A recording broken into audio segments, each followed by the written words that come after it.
welcome back to Don't Repeat What Mommy Says. Don't do it. Don't. Today I was thinking we talk about death. Didn't we do that? We did not do death. We kind of touched on it a bit in the rebranding episode, I want to say. We talked about death? A little bit. Because we said, like, we had some weird opinions on, or Because I weird really, ideas about I death. thought we talked about burying people with a tree. We did, but we didn't go in depth on a whole lot of death stuff. So, We talked about grandma's butt plug. Granny's butt plug. Um, No, so the reason this came up was I was on social media and a woman was upset because her sister-in-law had talked to her kid about Christianity. And she wasn't upset because she talked to her kid about Christianity in that she didn't want her kid to know about the Christian religion. She was upset that her sister had mentioned that Jesus died. And she hadn't taught her kid about death yet. I mean, he rose again, so it's fine. Right, he didn't stay. That one didn't stick. Um, Didn't stick. it didn't stick. So at what age do you think you should teach a kid about death? I mean, I, I don't. I think when somebody or a pet or something dies, you kind of have to. Yeah, so Henry was just over 2, I think. We had a chicken get killed by like a weasel or something. And we were outside and he kept going, "Wake up, chicken." And I told him finally, I was like, "The chicken doesn't wake up. Like, it's dead. Dead things don't wake up." And that's pretty much where we left it at. And now he'll go, "Oh, chicken dead." So I mean, I don't remember talking to you guys about that, did I? I don't remember. If you did, we were so young, but I mean, we had pets and stuff. I think that's I mean, I think it was just organic. Yeah, we had pets; they were dying all the time. Well, and I think that's what good the hamsters. You want to Remember teach when your you kids guys? about death? Get them a Yeah, hamster. get them a hamster. Do you remember when you guys were like telling me to bury the ferret? You buried it in the trash. Well, see, now that sounds bad. It was a dumpster. That sounds better. Remember, you guys said bury it with the rest of the pets. So we had a ferret that died. This is bad. Okay, so she was dying, Yes.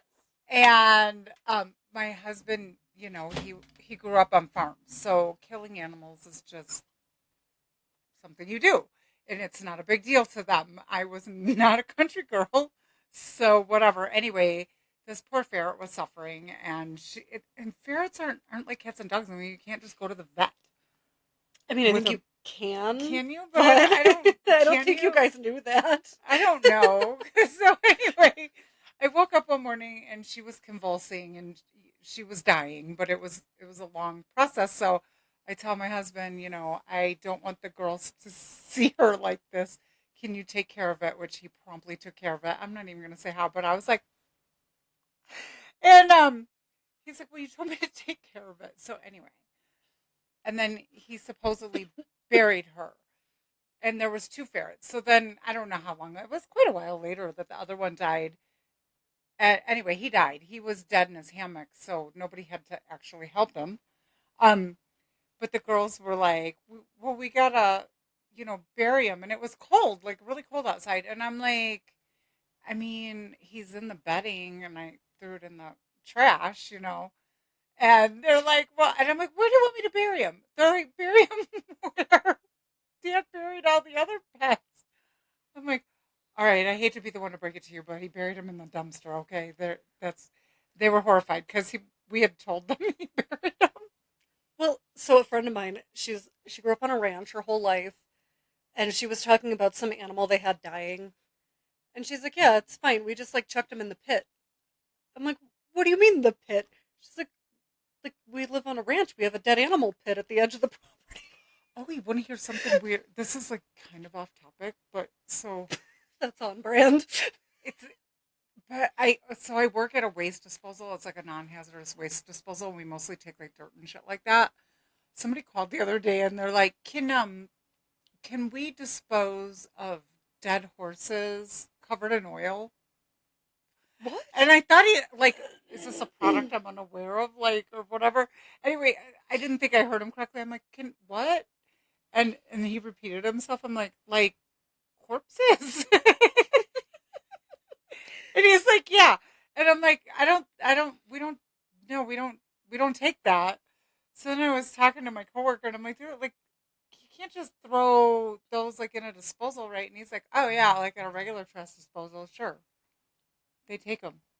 Yeah, so I think there's a difference definitely. People who live in more rural areas or farms, ranches, their kids from a really young age tend to be pretty comfortable with death. People who are hunting families, like their kids understand what death is, I think, pretty young. And I think a lot of families that are a little more suburban city type people, and I'm not saying that to sound like an a-hole, it's just a different way of living life. Like you're not exposed to death in animals, so the only exposure to death you might have is A person, a person, unless you have a pet or something that dies, like I said, a hamster, a fish, those right? things that die really easily.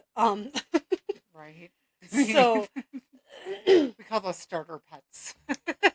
yeah, so I think the idea of when to teach your kid about death might seem different if you're somewhere where you're not exposed to it all that much.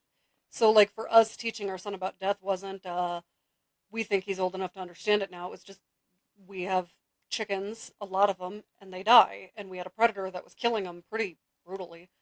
Um, Well, and I feel like too, like if you have a religious faith, a lot of them do talk about death.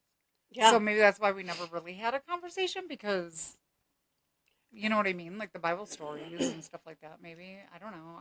I never. I don't know. We just didn't really have a big discussion about it, and I can't remember anybody too close to you guys dying when you were very little. Like great grandma I was died. going to say great grandma. I was pretty little, but I, at that point, already pretty well understood what death was. Right. So I think I would treat death a lot like I would treat the like sex talk. If they're old enough to ask the question, they're old enough to get an answer. And I think just answer the question, keep it simple, don't give more information than you need to. You don't have to be like, oh, well, he died of cancer and he was on chemo and it was a slow death. Like, nothing like that. You can just say it's kind of like sleeping, but you don't wake up and then you're gone. I don't even really think we. I don't know. I don't remember any of that. So I don't like funerals and stuff like that. So I No. really didn't like when my grandfather died. I kind of had to go to that funeral because I don't usually go to funerals. Like I don't usually attend. I've attended more funerals for my husband's family than my own because he is a funeral person and his family is very. And to me, this is strange. Okay, which I know that they do things like the normal way, but to me, it's really weird and I don't like it. So when I have a loved one, I don't really go to funerals, like because I don't want to remember them that way. So for me, it's not a thing. But when my grandfather died, my grandmother was still alive, and she and I were very close. So I did go to that funeral for her because that was a comfort for her, not because I needed to go. And I didn't really like my grandfather anyway, so whatever. I wasn't that broken up about it, and like don't take that the wrong way. Like he was very old and very sick for a really long time, and so it's not like I was happy he was dead, but you know, he was suffering at the end, so it was time. And so I went for my grandmother, but I didn't bring the girls. Yeah. They were. I don't even remember. Were you guys at I have no grandma and idea. grandpa's? I was too little. I don't even remember. Yeah. Yeah, I didn't bring the girls because I don't like all of like the viewing and everything, and I realize that people do need to say goodbye or have closure or whatever. But here's again, I'm kind of a strange lady. Um, but I'm like, who is in your family that when they call you and tell you that so and so died, you don't believe them? Like you need to see for yourself because they call me and they're like, "Hey, grandma's dead." I'm like, "Okay." Yeah. So So I don't understand it. I'm not knocking it. I just simply don't understand it. well, and I think that's one of the things where the apple doesn't fall far. Because I'm not a funeral fan either. I've always thought they were weird because, like, in my So weird. opinion, when you see somebody and they've been embalmed and made up to look all human in the casket, I think it falls into that like uncanny valley where it looks almost human but wrong, and Mm. it's very uncomfortable. Like that's not how. They look like wax figures. It's like strange Yeah, looking and I to mean me. some. I'm not saying like morticians do a shitty job. There are some that do No, but they're beautiful dead. I mean, the jobs, people but are dead. they're dead. And for me, that's creepy, and that's not the image I would want to have of my deceased loved one. Mm. Now, I did work in a long-term care facility. I have seen a ton of dead bodies, Yes, and pretty we fresh we after both death. have. Yeah. Yeah, and it's never bothered me. I personally would rather see somebody not embalmed, not made up, you know, if I was going to feel like I needed to view the dead body, I would rather see it fresh. I mean, I can understand that. Like, if you want to be with somebody when they die, because here's the reality, though: most people die alone because they want to die alone. So a lot of times there will be family members, and like she and I both know this because we both worked in funeral homes, so we've been around a lot of death. Nursing homes. Oh, you're right. Not funeral homes. We're not No, funeral not homes. morticians, no. Not morticians. But so the family will come, because when you work in a nursing home and somebody's toward because when they're toward the end. And like maybe you don't, but like it's called modeling and all of this stuff that happens to their skin, and and And then there's a smell. there's a smell, and then so the people who work in a nursing home, they're on death watch, like so and so's not going to make it much longer. So the first thing you're going to do is call the family because you want to let the family know so that they can come say goodbye and everything. And a lot of times people will like hold a vigil by their bed, and it's like as soon as the family goes to the bathroom, they die. Yeah, we had this woman, Not and always though, but a lot of times. her daughter was always there. Like, her daughter was there every day. She would bring snacks for the staff. She was always taking care of her mom, making sure her hair was done, her outfits were pristine. So when her mom was dying, she was going to be there. And Mm. she sat with her for days. Mm. And finally, she got up to go get a cup of coffee, and her mom finally passed away. And her mom, I think, didn't want to die in front of her daughter. Not because she necessarily wanted to die alone, but she was very much the kind of person like she didn't want her end of life to be taxing on her family. So, like a lot of people in nursing homes, they're on Medicaid, whatever. She had like a squirrel fund of money that she was using, so she was self pay for everything. She had already paid for all of her funeral arrangements and everything exactly how she wanted it because she didn't want to be a burden to her family. And I think dying in the presence of her daughter would have made her feel like she was being a burden. So, Yeah, I mean it. Um, I mean, just death is kind of a private thing. well, and on that note, as somebody who worked with a lot of dead bodies, I mean, I worked long term care. Most of my patients were on hospice. I saw several die, and I had a coworker who had a phobia of dead bodies. So she would often, like, if somebody in her group, because we would split the hallways down into groups, if somebody in her group passed and I was on shift with her, we would trade. She would take care of my living patients while I went and did the postmortem for her deceased patient. Um, and one thing I will say, if you are the family of somebody who has died in a nursing home or a hospital setting, the staff is going to ask you to leave when they do the postmortem care. Please leave the room. And I'm not saying that because they're doing anything weird or nefarious or horrible. There are things that happen to a body after death. Breakdown happens pretty fast. So grandma might look really peaceful laying there, but she might not look as peaceful when we roll her over. And that can be extremely traumatic. So if they ask you to leave the room, it's not because they're trying to be a-holes or they don't want you to have time to grieve. It's because they have to do this process to, wash the body, prep the body, make sure it's clean. Um, and they don't want you to see something that's going to be traumatic. Yeah, I mean, you want the family to see. Yeah, you don't. You, Well, and so we got our CNA certifications in different states. So in Illinois, the protocol was when somebody passed away, we would, give the family their time, but then ask, like, respectfully, Could you step out for a few minutes? We would do a bed bath, brush their hair, change the bedding, make sure their clothes were clean. They do the same here. Okay, I was going to say, I don't know if Yeah, it's the same it everywhere. it is. The postmortem care is pretty standard because So, you want them to look their best, which yes, to me that's weird, but this is the last time their family is going to see them until the funeral or viewing if they're doing that. And this is what you're going this is going to be your last memory, and it's already traumatic enough, and the last thing you need is to see like a crazy, well, if you want to tell the story about the lady with the face. I don't, because I don't want her daughter to ever stumble across this.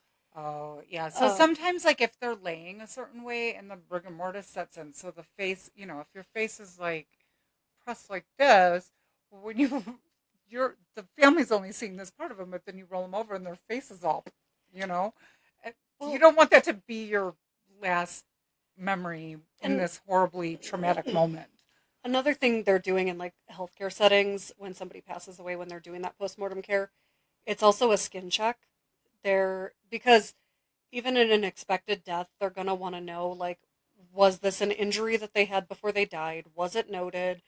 And that's for really like everyone's protection, because if there's something hinko stinko going on somewhere Mhm. and they find, signs of elder abuse or something, that is something that has to be reported and Immediately, investigated like immediately. immediately. However, sometimes, so this happened, we were cleaning a lady, her family did not want to leave. We can't force people to leave. And we rolled her over, and a piece of her skin came off. And it's not uncommon. Like I said, decomposition happens fast. But not wanting her kid to see that because it would be horribly traumatic, we just kind of moved so we could block the view from her of that spot. But those are the kind of things that, like, if you've ever worked around dead bodies, these things can happen. But Well, if you're and not just know familiar, too, like if you insist on being there, be prepared. This wouldn't be very traumatic for me or her. Because we've seen a lot of death, we know what can happen. Our view on death is probably a little bit different anyway, and I don't even mean the religious aspect. That is the circle of life. hmm We are all going to die. We all have that in common, and I don't think it's a bad thing. Like you come to it, it's a bad thing and it's a horrible thing when somebody hasn't lived their life, when it's a young person who dies or somebody who dies tragically or something like that. But somebody who's lived their life and they've had a full life and they have their family and their family is going to go on. So therefore, whether you're religious or not, that person is going to go on because their memory, just all the lessons that they taught are, they have a legacy. So it's just the end of a life, and it's not a bad thing, but I know that not everybody views it that way. yeah, so I know, and this is not to get into any sort of a political discussion, but I was accused of it being a political standpoint when Ruth Bader Ginsburg died. I said, I'm really happy for her. And people thought it was horrible. And I was like, the way I see it, she was very sick. She She was was. suffering. She was. Her passing on means that she is no longer in that pain. So, yes, I am happy for her that she finally got to pass on. She's not in pain. From Well, a and she had a human very standpoint. full life. Like she was very advanced age wise, Yeah, and and we've had people, like, you're going to be upset. And especially when you work around the dying. I had a gentleman who I loved, and I knew he was dying. He was waiting to see his like great great grandbaby or something, and he told me because I was going to have 2 days off. Thanks for being such a good friend. And I was like, dude, are you dying on me? And he's like, yeah, I think it's my time. And it was a few hours later he had passed on. And I mean that one sucked. Like I was very close with him. I liked him a lot. So those things happen too. It's not that we're heartless people. Like I wasn't happy that he died in that he wasn't around anymore. I was happy for him because he was very unhappy at the end. He had always been really independent. In those last few months, he wasn't, and it really bothered him. well, and So you have to know, like, if you do have people in your family or friends or whatever who work in the healthcare profession, who are first responders, people who encounter death a lot, they don't think of it the same way. So don't think that they're heartless. Like, if one of my loved one dies, I mourn the loss to my life, You know what I mean? Like, I'm not going to have that person around anymore. I'm not going to see him anymore. It doesn't bother me when they die. What bothers me is when I forget they're dead. Because I had a friend who died very young. He had AIDS, and he was 24 when he died, and he was a funny guy. Like we would hear a joke or something, and we'd call each other on the phone and be like, "Dude, remember? Like, did you hear this? Whatever." So he was very, very sick for the last, I want to say, like 6 or 7 months of his life. His mom took care of him because she was a nurse. She was actually a trauma nurse, and she took a leave of absence to take care of him. And he was not even coherent for several months. And now, most people, before they die, all of a sudden they will come back to life. Yes. So he had a really good day. I went there because I would help her sometimes, or really, I was keeping her company more than anything. I was pretty young at the time, so it was before I had worked in a nursing home, but in dietary. So like I had seen some death, but it wasn't like part of my job. Um, so I would go keep her company or whatever, and it was about 2 weeks before he died, and he was alert. We had a really long conversation. He even told me what to wear to his funeral, which was bizarre, and all of that. Yeah. And and I knew that he would die, and he told me he was going to die before spring, which he died like the day before spring, and he didn't want me to come see him again because he wanted me to remember him like that, like how he was. Okay. And so then he died, and his mom called me and told me that he died. And I did go to his funeral and everything. It was an open casket. It was not open casket. He looked really bad when he died. Um, and he didn't want people to see him that way either. So, and I was fine, like I was okay. It was an expected death. It was a relief that he died because he had no quality of life anymore or anything like that. But it was about 6 months after he died, I heard something hysterical, and I picked up the phone to call him to tell him about it, and then remembered, oh my God, he's dead. So that's what hits me, not the actual death, just when you feel that absence in your life Yeah. because you forgot. So, and kind of circling back to like washing the bodies and whatnot. So we have some interesting views on burial and funerals and whatnot. We do. Um, so up until I think the last 100 years or so, death was a very private matter. You didn't pay a funeral home. Like you would pay somebody to like dig the plot at the church or wherever you were burying somebody, but the families were usually the ones doing the postmortem care. So it is still an option today, that you can do postmortem care on a loved one yourself. Um, there might be like policy facilities or state laws that require that they have a staff member in there to, do things like the skin check and whatnot. Um, but we're very removed from death in the world we live in now. So a lot of people don't have that experience around the dead bodies of, a loved one. So most people will go through a funeral home. And unfortunately, I've heard it from a lot of people that they've been told that they have to have a body embalmed. Like, there's no choice. It's the law. I've even heard some directors say. I have heard that too. As It is not the law. it is not the law. As far as I'm aware, there is nowhere in the United States, mind you, I don't know about other countries. In the United States, there is nowhere that it is You by hear that? law. Yeah, it's the server. Oh, Um, I thought it was a kid crying. I was like, no, it's the fan on the server okay. ramping up because it's warm in here. Um, there's nowhere that it's required by law to have a family member embalmed. Unfortunately, the funeral industry has become kind of slimy. They And really are. there's a really great person I watch on YouTube, Caitlin Doty. She does the Ask a Mortician YouTube channel, and she also does the Order of the Green Death, I believe, newsletter or something like that. But her whole thing is talking about like natural burial. She's a big fan of, the not embalming people, not cremating people. She talks about alternative options for the deceased, like human composting, water cremation is an interesting one. I've never heard of that. That's bizarre. Yeah, they put you in like a pressurized pod, and there's water, and I don't know if there's a chemical or something that goes in with it, but basically it like heats and dissolves the body, Oh. I don't remember what they said happens to it after that.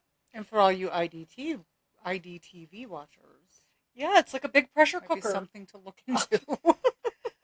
So, What kind of a dark turn did this take? We're not yeah. telling children any of this. No, but None of this is for children. This is not okay. so one of the things I learned about though from her channel is that you can, if you have enough property, you can designate a certain part of your property to be a conservation burial site. And this is like one of my goals if we buy a bigger property. I want to take an acre. I want to make it a conservation burial site. That means legally nothing can ever be built there. No non-native plants can be put there, and you don't do headstones or anything like that. So when you build a conservation burial site, you can do a natural burial. So you get a biodegradable shroud, or you'll get like a wicker casket, and you only have to bury a body 3 feet deep after death if you are not using embalming or the big like fancy thousands of dollar caskets. Well, and here's my thing. Like all that embalming fluid, how much embalming fluid is in our soil?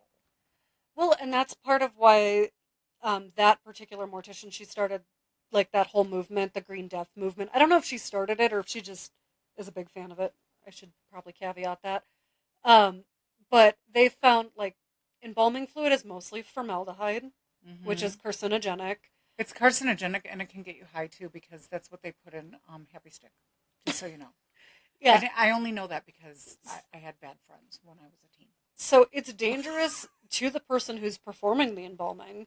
It's dangerous if it leaks into the soil. It's dangerous if it gets into the water supply. There's also been concerns with cremation because some of like amalgam fillings and stuff in your teeth actually release carcinogens into the air. But and here's the other thing too. Like so then they put them in these caskets, right? And like everybody's going to die. How many people are on the earth now? How many people were on the earth before us? And if everybody's embalmed and in those caskets, like, are we going to run out of room? And if you think that's like crazy and can't happen, it's happened all throughout history. That's why people started cremating because there wasn't any place to bury anybody anymore. Especially, I think it was like during the Black Plague that became a huge problem. They started burning, but then there was like so much gray matter in the air. So when you burn people, and then there's like the gray, yeah, and so that became a problem. Then there was the catacombs, totally gross, and like you can walk on dead people in that country to this day because, yeah, so it becomes a huge problem because we were meant to turn into compost. I mean, ashes to ashes, dust to dust. That's what we're supposed to do. Well, and that's why like I love the idea of human composting. It weirds my husband out It doesn't weird me out at because all. he's like, I wouldn't want food that's been grown in human compost. I'm like, okay, when a body is fully composted, Right, it is just nutrients. There is no trace DNA, nothing like that right. that's going to be in your food. And when you think about it, everywhere on this earth has had something die and decompose there at some point in history. Well, So and it's supposed to. It's good for the soil. it's good for the soil. So like I love that human composting is becoming a thing. And I heard it was that Caitlin Doty again. She was talking about it. She went to a human composting facility, and she was asking the lady, so like, what if somebody has a fear of being buried alive? Well, you're going to be dead, so you won't care. But the lady made a really good point. She's like, well, if the person's not really dead and we put them in the human composting chamber, they don't decompose because there's good oxygen, there's good bacteria, all kinds of stuff like that. They're like, you'll just wake up and you're in an oxygen rich, comfortable temperature environment. Hmm. Now, I think the person running the human composting facility might freak out if somebody starts yelling inside a pod, but But here's it. I just think that they make a lot of money off of people's grief, and people almost feel like they need to buy these very expensive caskets and do all of these things because if they don't do that, they didn't love the person or something. Like grief does weird things too, and I think that people what. I was thinking about keeping the hand on the body. Yeah, I will tell you that. Okay, so I'm not even gonna say who it was, but I went to this funeral one time, and there was like this lady who died, and she had a bunch of kids. Right, they were all adults, but they, first of all, they all looked like they were on Quaaludes or something. And if you don't know what Quaaludes are, they're like major downers. And like none of them would leave the casket, and they all had their hand on the casket. No, I don't know if anybody really listens to radio anymore, but back in the day, so they used to have like these contests where you would keep your hand on a car, like whoever, like a bunch of people, and whoever had their hand on the car the longest won the car. Okay, it used to be like a huge thing. I know I'm old, and maybe they don't do that anymore. I don't know, but and people would be like, "Oh, somebody's got to pee eventually, or whatever." People have fallen asleep and they fall over, and their hand gets off the car. It to me, it was almost like whoever kept their hand on the casket the longest loved her the most, and it was so freaking stupid to me. And here I am, like at this funeral, well, visitation, and I could not stop laughing because I was like, "Oh my god, how ridiculous are these people?" uh, So, so I'm not fit to go to funerals because I can't behave. on the topic of talking about death with kids, if you know an animal or a person is dying, you should tell your child. Yes. Because that also happened at a funeral where, my uncle's son wasn't told that his dad was dying. Mm-mm. And it was horrible. Very Because devastating. I don't know that he really even knew that much about death or understood what it was. I don't think he did either, but he wasn't any kind of prepared for it, and he threw himself on the casket. It was horrible. Horrible. So it should have been a conversation before that point because it wasn't a tragic. It was a tragic death. It wasn't a traumatic, like he got in a car accident or something. He was ill for a very long time, for 5 years. So Yeah, so I understand the desire to want to protect your kids, but it's part of life. but it's part of life. And don't rob them of the chance to come to terms with it if you can give them that luxury. Like, if it had been something like a car accident, it would have been a little different. You can't prepare your kid for something like that. You can't prepare yourself for something like that. Right. So, I don't think there's an age at which it's too young to teach about death. And I think if the opportunity presents itself, I don't think you should shy away from it. I get that it can be an uncomfortable topic for people, Well, I think but one good way to talk about it with children is the circle of life. And you can talk about it as it relates to the animal kingdom. There's a whole circle of life, and it's natural, and it's going to happen to everybody. And some kids get like really upset about that. Like Aaliyah, she was pretty upset about death. Like she knew about it. I'm not really sure how but she used to ask me about it a lot.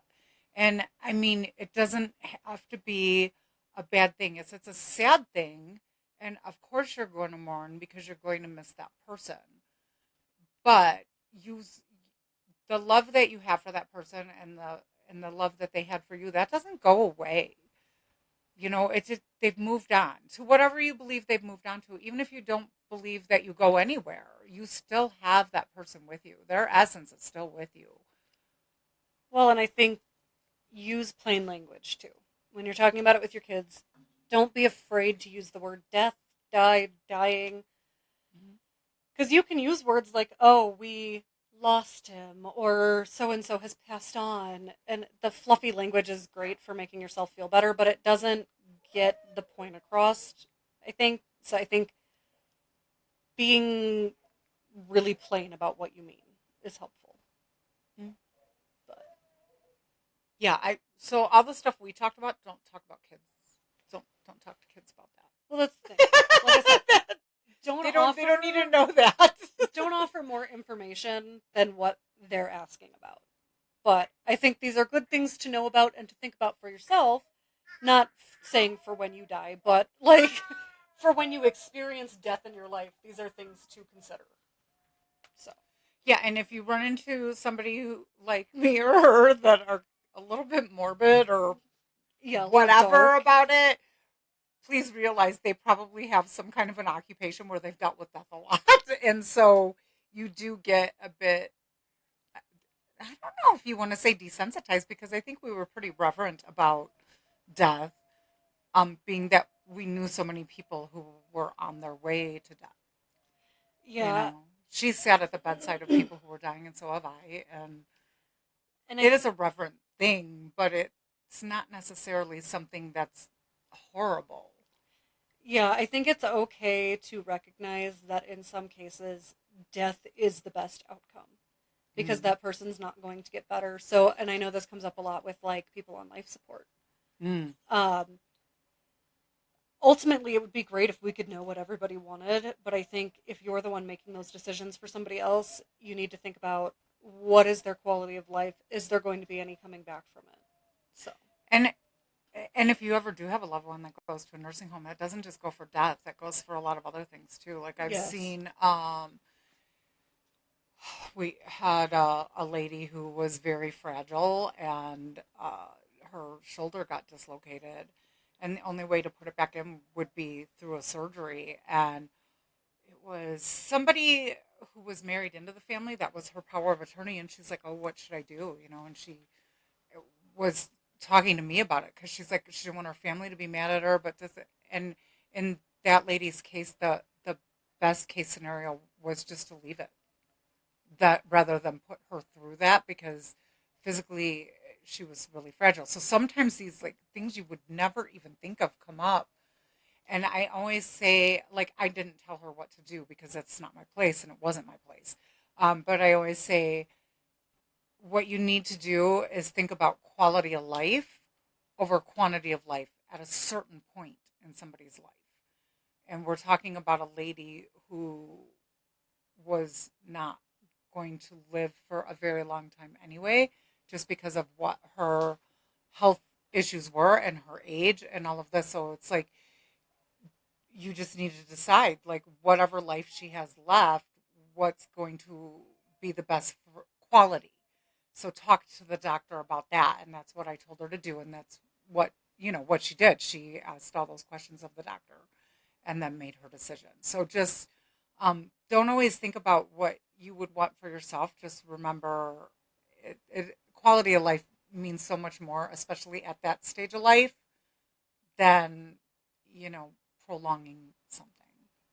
Yeah. Because man, trying to talk to people about comfort care or hospice care, that can be a really difficult one because people don't want their loved one to go, and I don't blame them. I don't want my loved ones to go either, but they have to. Yeah. There's not an option. Like there's a lot of things we have options on. Dying, not one of them. Unfortunately, yes, this is true. Like unless we And meet a vampire somewhere, we're dying. yeah. So, I think on that note, this has been a little bit of a darker one, but Dark. I think it's important because I think, death is part of life and, it's got to be talked about. So, On the level of that person, and like I said, our views are a little weird, and if you don't agree with us, that's totally fine. yeah, Like, I you are mean, entitled to handle your grief and your dead how you see fit oh, within absolutely. the confines of the law. You you can't put them in a dumpster. That's Yeah, against the law. not people. If it's a ferret, nobody's gonna say anything. I don't know if that's legal either, but we didn't know. We were Well, young. so like our Is trash. This is off topic, but we're gonna end it. I swear. Um, our trash thing. Like, there's a thing that you can't put dead animals in the dumpster, okay. but I could put a whole chicken from the store in the dumpster. So I'm like, if I pluck the chickens from my yard and then put them in the dumpster, is that okay? Where's the line? I don't know what the Where's line is. I know we don't take dead horses. All right. On that note, share the show. Give it a like. Womp.